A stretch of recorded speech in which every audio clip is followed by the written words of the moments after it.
Je dirais que cette année, on commence à remonter un petit peu la pente. Les 2 années de COVID, l'année passée qu'on était revenu, c'était un petit peu plus difficile. Mais on a une cinquantaine d'arbitres de plus cette année que de nouveaux arbitres là, que par rapport à l'an passé. Fait qu'on parle d'à peu près 85 nouveaux arbitres. L'année passée, on a peut-être 4-5 matchs qu'on est obligé d'arrêter parce que soit entraîneur, soit parents, ça a vraiment dégénéré. Puis les parents, les jeunes, on parle de chiolage, là, pas de question physique, quoi que ce soit, mais les jeunes ont fait gage plus capable à ce moment-là. Mais on le voit moins. C'est sûr que c'est un travail très ingrat. C'est de plus en plus difficile, surtout depuis la pandémie. Après, on a eu beaucoup de pertes d'arbitres.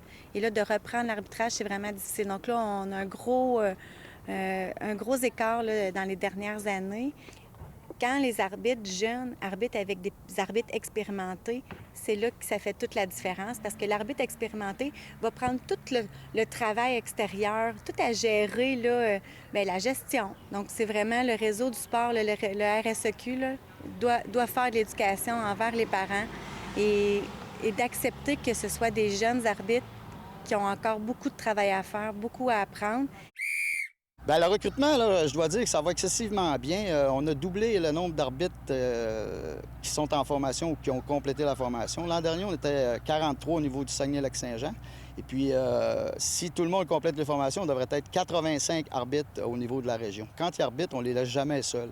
On les commence dans les divisions de base, puis après ça, bon, on les monte, puis on essaie toujours de les encadrer avec un adulte. Bien, c'est sûr que le marché du travail est un compétiteur, c'est sûr, pour au niveau de l'arbitrage.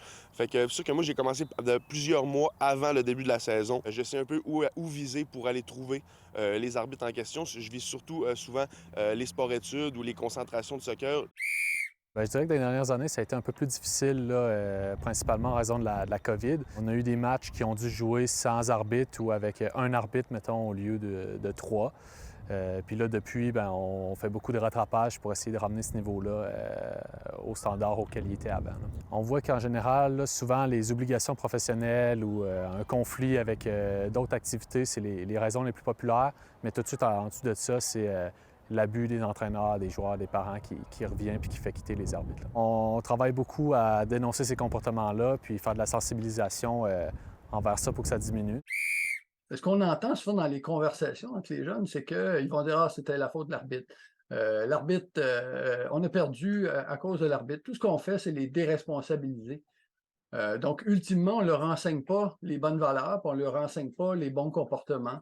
Ou ce qu'on aimerait, ultimement, c'est que le jeune ou encore les jeunes sportifs puissent apprendre que ce qui arrive sur le terrain aussi est fonction de leur effort et fonction aussi là, de facteurs sur lesquels ils n'ont pas de contrôle. Donc, on veut leur enseigner ces éléments-là.